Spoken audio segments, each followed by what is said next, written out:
natti minan aare kaayyoo kee wallaale mana rabbii diigdee kitaaba rabbii gubdee onnee musliimota miliyoonota gubde magaala shaggar ijaara jettee olola sobaa ooftee mana rabbii guddaa diigdee misooma eegalte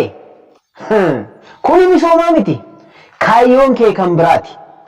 waan musliimota irraa barbaadan nutti himaa ifatti masjida rabbii diigaa hin dhufu misoomni warroonni masjida rabbii diigan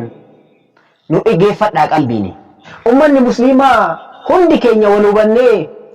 waliin jirra jennee harka wal qabannee mana rabbii eeguun amma yeroo honga'e xiqqaa guddaa osoo hin jedhin dhiiraa fi dubartiin eegi sirriitti mana rabbii keetii biyya waliin qabna kophaatti hin qabdani nu hin deemnu eessayyuu fidaa waan fiddan warroonni masjida rabbii guddaa guyyaan diigdani inshallah yoo rabbi jedhe